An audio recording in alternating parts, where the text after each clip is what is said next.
바다는 미래의 보고이기 때문에 바다는 우리 힘으로 지켜야 된다. 이런 차원에서 최근에 드러나는 것이 항공모함 전력, 그 다음에 이제 전투함, 이제 구축함 이런 것들이죠. 4만 톤급 중형 항모 이렇게 얘기했어요. 그동안은 경항모라는 얘기했었지 중형항모는 처음으로 나온 얘기인데 우리가 항공기를 독자 개발하게 되면은 수직 이착륙기가 아니기 때문에 활주로를 키워야 돼요. 활주로를 키우면 자동적으로 배가 키워져야 돼요. 전쟁이 일어나지 않도록 하는 게 가장 급선무죠. 그래서 그들이 감히 우리를 건들지 못하게 하려면은 이런 구축함, 항공모함 이런 전력을 잘 육성해야 된다. 이런. 예, 안녕하십니까. 생존 특강 시청자 여러분. 저는 해군 생활 32년 중에 22년을 잠수함 분야 했어요. 어떤 사람들은 문군식은 잠수함밖에 모른다 이런 얘기를 많이 들었어요. 근데 요즘에는 뭐 잠수함 플러스해서 또 수상함도 나오고 때로는 항공기 얘기도 나오고 항공모함 얘기도 하니까 저거 오버하는 거 아니야? 잠수함만 하면 되는데 왜 내 구역까지 침범해하는 사람도 있는 것 같고 그래서 조심스러워요. 하지만은 제가 32년 중에 22년을 잠수함 했다면 나머지는 뭐 했겠어요? 사실 10년 동안은 수상함을 탔어요. 오늘 이제 얘기가 나오겠지만은 군함이라고 일반 사람들 군함이라고 그래요. 근데 우리는 이제 수상 전투함 그래요. 잠수함하고 수상 전투함. 물 위에 있는 배는 수상 전투함 또는 수상 전투함이 싸우는데 지원하는 배 이렇게 구분하고 물속에 있는 건 잠수함이죠. 오늘은 여러분들이 궁금해하는 수상 전투함 그걸 좀 얘기를 할까 합니다. 우리나라 그 청년들이 우리나라 군사력 혹은 해군력 이런 거에 대해 관심을 가져야 하는 이유는 뭐라고 생각하세요? 자, 우리나라는 삼면이 바다예요. 그리고 좌우에는 무지무지한 나라들이 포진하고 있잖아요. 왼쪽에는 중국 세계 2위, 오른쪽에는 일본 세계 3위. 모든 면에서 거의 군사력도 비슷해요. 그러나 이 양국에서 지금 해군력을 무지무지하게 증강시키고 있어요. 중국은 구축함, 오늘 얘기하겠지만 구축함을 벽돌 찍어내지 잘하는 나라고, 일본은 과거의 영광을 되살리자 해서 GDP의 1%를 향후 5년 동안 2%로 올린다는 거예요. 지금 GDP의 1%가 우리 국방비 예산을 똑같아요. 거의 유사해요. 그런데 GDP 2% 올리면 그야말로 군사력도 세계 2위로 가겠다. 이런 야심을 드러내고 있어요. 특히 드러나는 것이 이제 일본도 항공모함. 일본은 원래 그 항공모함을 제일 먼저 개발한 나라예요. 2차 대전 때.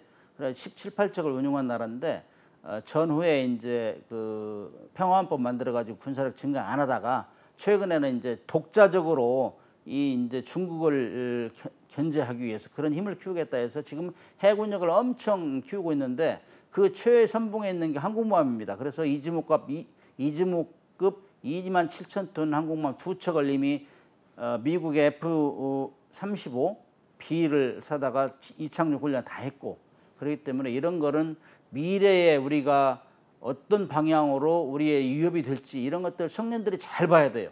저는 그래서 해군, 바다는 미래의 보고이기 때문에 바다는 우리 힘으로 지켜야 된다. 이런 차원에서 중국과 일본이 어떤 방향으로 해군력을 팽창시키느냐, 급하게 이제 키우느냐, 여기에 주목해야 돼요. 거기에 이제 가장 최근에 드러나는 것이 항공모함 전력, 그 다음에 이제 전투함, 이제 구축함 이런 것들이죠. 왜냐하면은 잠수함 물 밑에 있기 때문에 잘 안 보이잖아요. 그러나 이제 무슨 문제가 생기면 가장 먼저 다다르는 게 수상 전투함이에요. 거기서 그야말로 전투함으로 꽃으로 보는 게 이지스 구축함이죠. 그런 것들, 이런 것들에 대해서는 우리 청년들이 잘 보고 왜 우리가 그런 방향을 가야 되느냐. 전쟁이 일어나지 않도록 하는 게 가장 급선무죠. 그래서 그들이 감히 우리를 건들지 못하게 하려면은 이런 구축함, 항공모함 이런 전력을 잘 육성해야 된다. 이런 차원에서 청년들이 주목을 해야 된다 봅니다. 그 수상 전투함의 종류가 굉장히 다양하잖아요. 네, 각 수상 전투함에는 어떤 특징이 있는지 설명 좀 부탁드릴게요. 군함은 보면은 크기에 따라서 나누는 게 일반적인 거예요. 크기에 따라서. 우리가 이제 한국에서 가장 많았던 배가 참수리 357. 아마 저기 서해 이함대 평택에 가면은 우리가 이제 연평해전 때 교전했던 배 참수리 350. 그런 조그마한 배가 수십 척 있었어요. 100척이 넘게 있었어요, 우리가. 그다음에 큰 것이 이제 그보다 좀 더 큰 배들이 이제 전투함으로서는 천안함, 기억하실 거예요. 천안함 그게 한 1,200톤짜리. 그 다음에 오늘 얘기할 울산급 호위함 이런 것들이 있는데 천안함은 1,200톤짜리. 그 다음 울산급 호위함은 1,500에서 1,800톤 이런 것들이 다 크기에 따라서 쭉 커지는 거예요. 근데 천안함급을 초계함 이렇게 얘기를 해요. 그다음에 울산급 1,500톤보다 한 3,000톤, 4,000톤 미만을 호위함 그래요. 호위함. 영어로 이제 그걸 번역하다 보니까 그렇게 됐는데 이제 발달된 게 이제 그 구축함이다. 구축함. 그래서 한국형 구축함 광개토함 3,900톤이 최초예요. 최초. 10,000톤 정도 이하 그걸 구축함이라고 하고 10,000톤에서 15,000톤 이 정도 순양함이라고. 순양함하고 구축함 틀린 거는 순양함은 더 원거리를 항해해서 배가 크니까. 그 다음 배가 이제 항공모함인데 항공모함은 경항모 약 3만 톤급부터 시작해가지고 10만 톤 이렇게 나눠지죠. 네, 여러 가지 종류를 얘기해 주셨는데 우선은 그 항공모함에 대해서 한번 우리가 알아볼게요. 네, 근데 그 항공모함이 크기도 크기지만 하는 역할은 뭐예요? 항공모함은 배에다가 큰 배에다가 항공기를 싣고 다니는 거예요. 항공기. 그러니까 이제 배만 다니면은 작전 반경이 오래 가려면은 뭐 기름도 싣고 그다음에 먹을 것도 싣고 가려면 배가 속력이 늦잖아요. 그래서 가장 적진에 깊이 전투기를 활용해서 공격할 수 있는 배. 이게 이제 항공모함이에요. 그래서 항공기의 모함이다. 이게 항공모함이에요. 모함이라는 건 배를 집이란 말이에요. 집. 항공기가 떴다가 다시 돌아오는. 그래서 배에다가 활주를 만드는 활주로.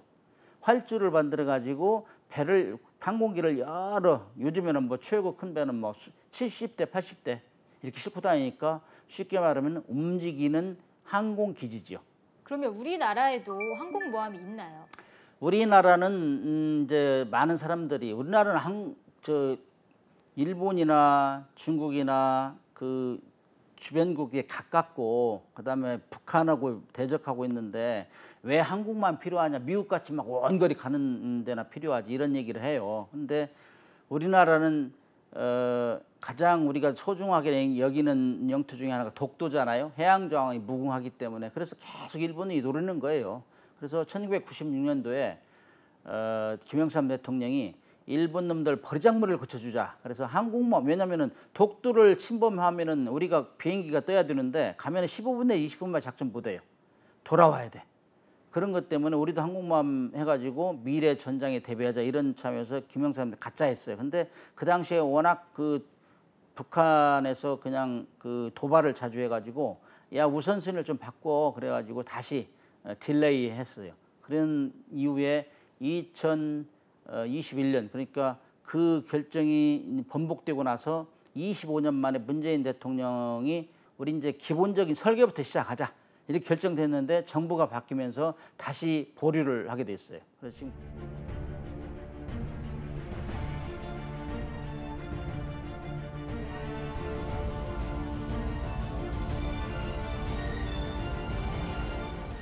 이번에 이제 2023년도 마덱스에서 현대중업으로부터 이제 전시된 게 4만 톤급 중형 항모 이렇게 얘기했어요. 그동안은 경항모라는 얘기 했었지 중형 항모는 처음으로 나온 얘기인데 그래서 이제 우리가 항공기를 독자 개발하게 되면은 수직 이착륙기가 아니기 때문에 활주로를 키워야 돼요.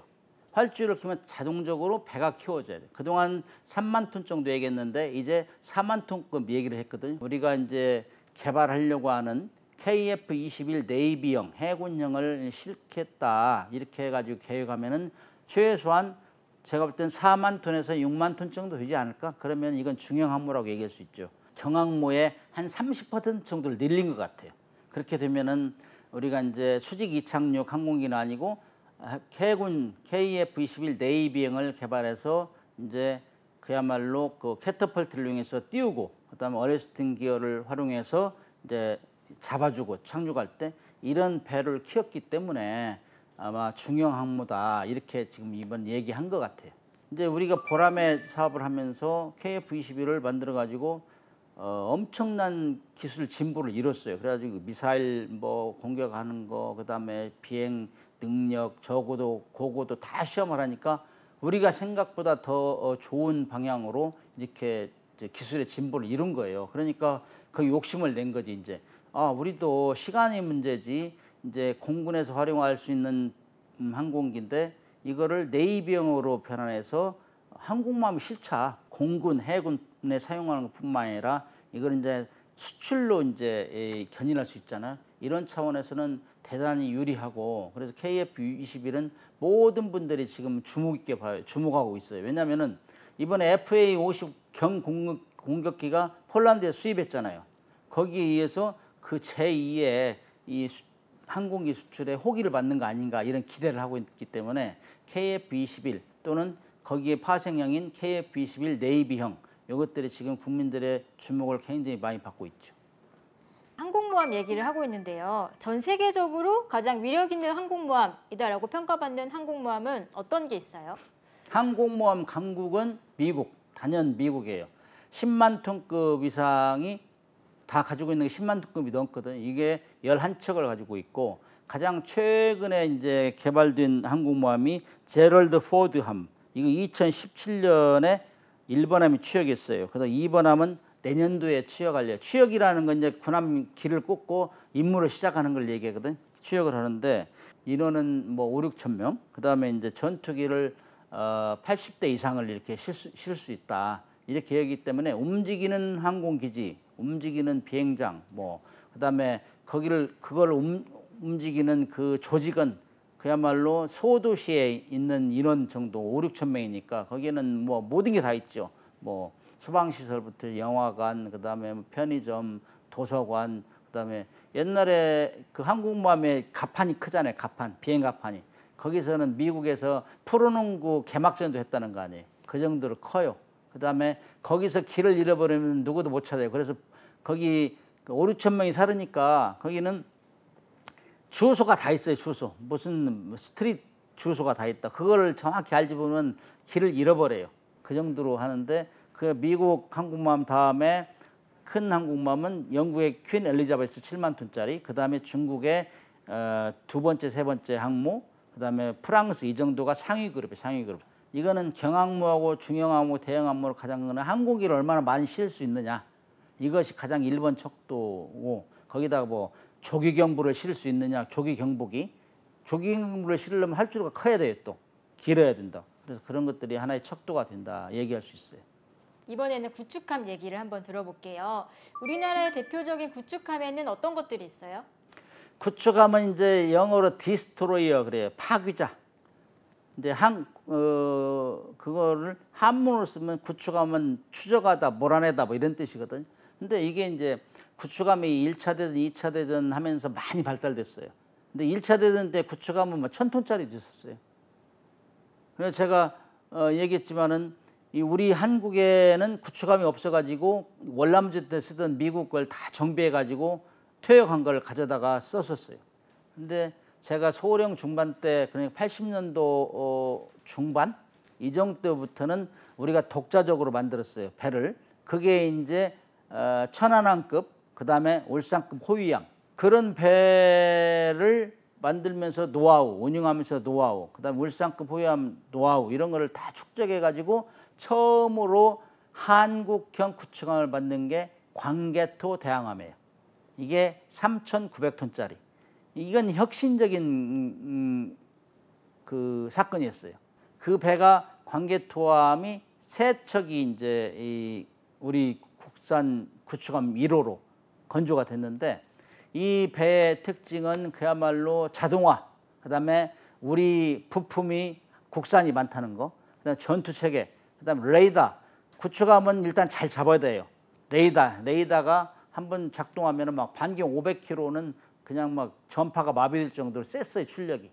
그다음에 500km 있는 걸 다 잡아내고, 그다음에 자동으로 교전할 수 있는 거. 미사일이나 뭐 항공기가 공격하면은 방어를 해야 될 거 아니에요. 그래서 그 뭐 10km에 있으면은 자동으로 램이라는 미사일 나가서 격추하고, 5km는 골키파라는 그 CIWS라고 있어요. 근접 방어 무기 체계.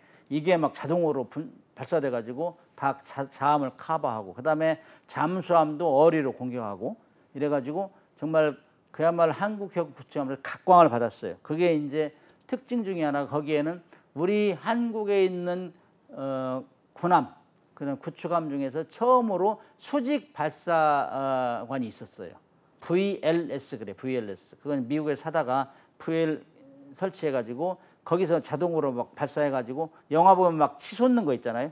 치솟아가지고 목표물로 향하는 건데 이게 수직 발사관이 설치됐다는 그런 특징이 있어요. 그 다음에 만들어진 게 충무공 이순신함급. 이거보다는 충무공 이순신함급은 4,400톤. 그러니까 막 5, 600톤이 늘어나는 거죠. 거기에는 이제 광개토함의 그 미사일 능력, 자함 방어 능력, 그다음 대잠 방어 능력, 레이더 능력 이런 거에 플러스해서 뭐가 개선됐냐? 이 구축함에는 갈수록 커져요. 톤수가.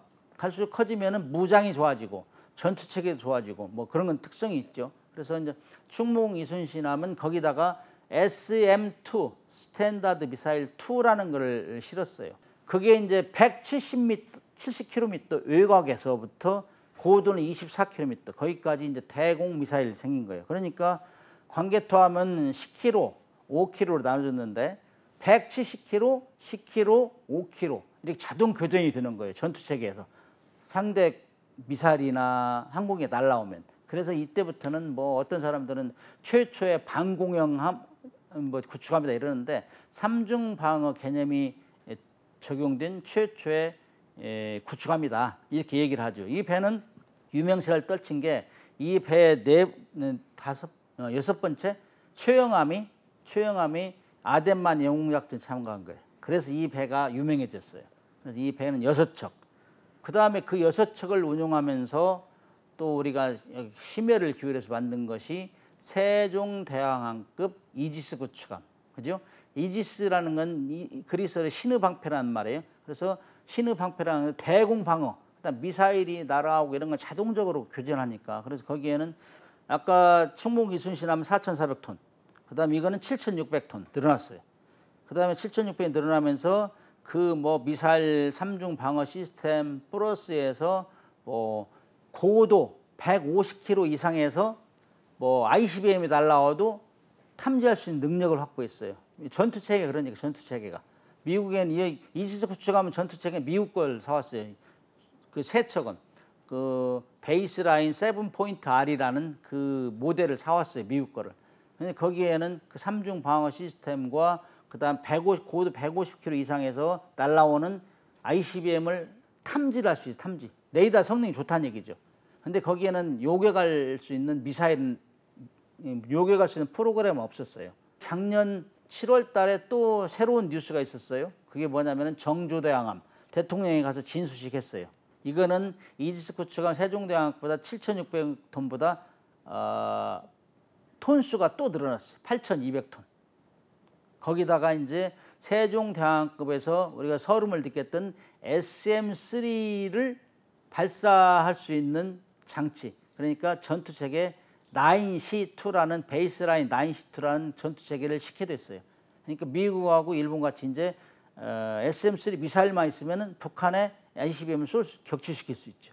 이번에 이제 그 마덱스에서 KDDX라는 게 있었잖아요. KDX 뭐냐면은 이지스 하면 비싸요.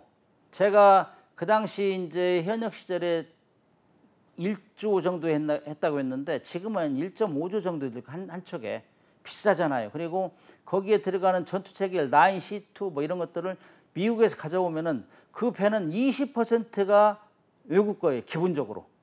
그러니까 이거 너무 돈이 많이 든다. 국민들이 싫어하겠는데. 그래서 이제 해군에서 국산화를 지속적으로 하자. 그래서 이지스함보다 정조대왕보다 세종대왕보다는 싸면서 가격은 싸고 성능은 비슷하게 갈 수 있는 방법을 우리가 고민을 해보자. 그래서 개발하자. 그래서 KDDX, 코리아 디스트로이어, 그 다음에 X는 처음 만드는 X, 그래 KDDX. 그래서 그거는 6,000톤 정도. 그래서 이지스 구축함보다는 작고 충무공 이순신 배 4,400톤보다는 좀 크고 그 중간 내기 이렇게 하면서 거의 다 우리 국산화를 하고 그다음에 대한미사일, 그다음에 잠수함 쏘는 어뢰, 대지상 공격할 수 있는 미사일 이런 걸 갖추자. 이래가지고 개발한 게 KDDX. 그러니까 KDDX를 잘 개발하면은 이거는 명품으로 탄생할 수 있어요. 그렇게 비싸지도 않고 싸움은 잘하고.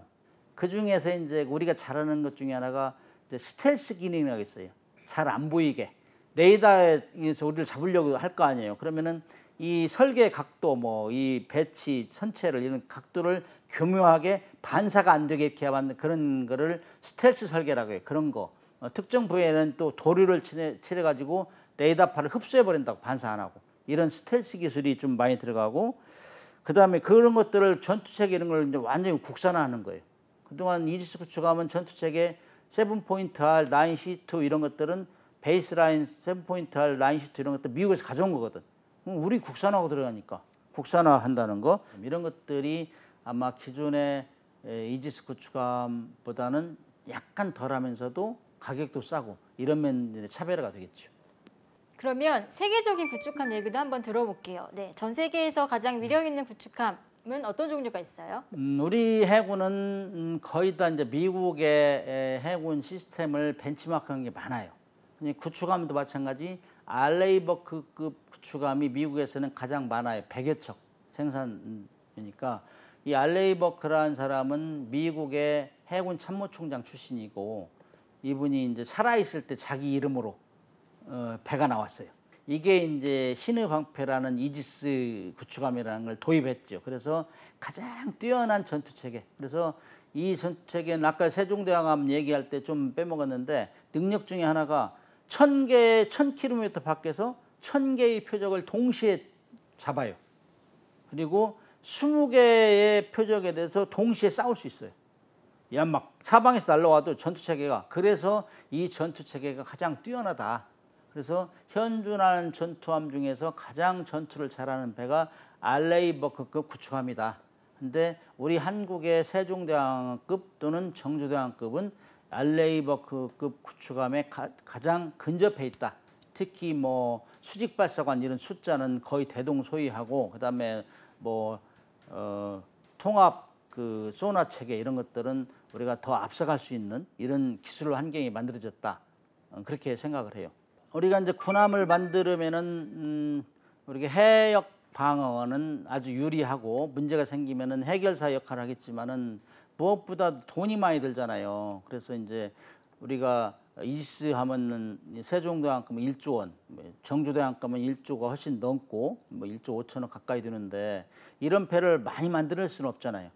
그래서 그 배를 많이 만들어내야 그 일본이나 중국이 우리 해역을 침범할 때 대응을 할 수 있는데, 그거를 많이 만들어내면 돈이 많이 들으니까 국민들이 원성이 자자할 거란 말이죠. 그래서 가성비가 좋은 이지스 구축함보다 가성비가 좋은 KDDX를 만들려면은 이지스함이 할 역할을 최선봉에서 할 것이다.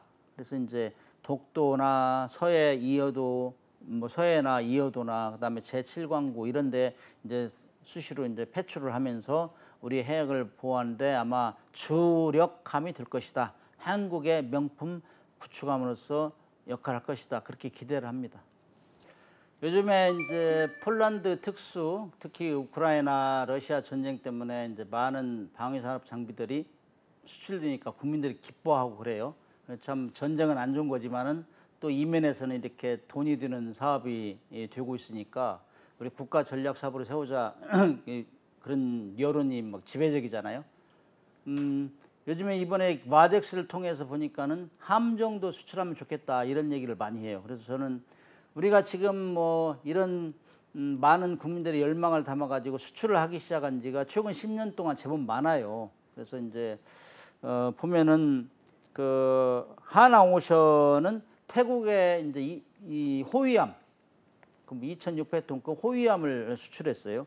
이런 것들이 이제 계속 파생이 되면 늘어나는 거죠. 인접구에서 할 거고. 그다음에 영국의 군수지원함 4척, 노르웨이의 군수지원함 1척, 인도네시아의 1,400톤 잠수함 3척, 특히 인도네시아의 1,400톤 잠수함 3척을 수출했기 때문에 요즘 캐나다에서 60조 원 규모의 잠수함을 살려고 하는 이런 모티베이션이 된 거다 저는 그렇게 생각하고 특히 현대중공업은 뉴질랜드의 군수지원 한 척, 필리핀의 호위함 2척, 그다음에 초계함 2척, 그다음에 원해 경비함이라고 이번에 이제 마덱스에 나왔어요. 1,500톤짜리 원해 경비함인데 이게 6척을 지금 수출할 진행 중인데 이 배는 아마 명품이 되지 않을까? 왜냐면은 배들을 비싸잖아요. 이지스 구축함 이런 거는 1조 원이 넘으니까. 그런데 이제 아시아 중동 국가 이런 데는 돈이 많지 않으니까 이런 이제 1,500톤짜리 이 초계함, 호위함 이런 것들을 이제 대거 주문할 거란 말이죠. 그래서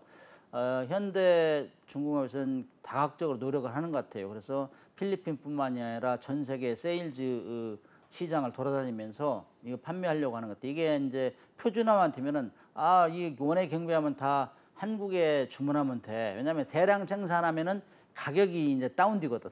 그래서 이런 면에서는 지금 두 기둥이 열심히 작동하고 있습니다. 그 하나오션하고 그 현대중공업하고. 그래서 어디가나 적절한 경쟁은 발전을 하게 되고, 그래서 이제 우리가 경쟁을 해왔기 때문에 오늘날 이렇게 군함 수준 건조 수준이 높아진 거예요. 앞으로 방위산업은 자주국방과 국민경제 활성화 또는 국민경제에 기여하는 방향으로 가지 않으면은 국민들의 호응을 안 할 수 있어요. 왜냐면은 우리가 우크라이나 같이 전쟁이 확 일어나는 것도 아니고, 그러나 이제 미래에 대비하는 거기 때문에, 그래서 우리가 무조건 많이 만들 게 아니라 정말로 필요한 함정, 함포, 그다음에 또 탱크 이런 것들을 정말 가성비가 뛰어난 걸 만들어서 자주국방도 하고 그러한 기술을 총망라해서 수출로 견인을 해야 국민 경제가 활성화된다. 그래서 그런 면을 정말 국민들 바랄 거예요. 그래서 앞으로 방위산업은 자주국방과 국민 경제 활성화에 기여할 수 있는 이런 방향으로 방위산업을 키워야 된다. 저는 그렇게 생각을 합니다. 정말 해군의 군함에 대해서 이렇게 관심이 높은 적이 별로 없었어요. 이번 마덱스 기간 동안에 많은 분들 질문을 받았는데 앞으로 이런 분위기가 지속되면 분명히 수출도 잘 되고 국민 경제에도 좋은 도움이 될 거라 확신합니다. 감사합니다.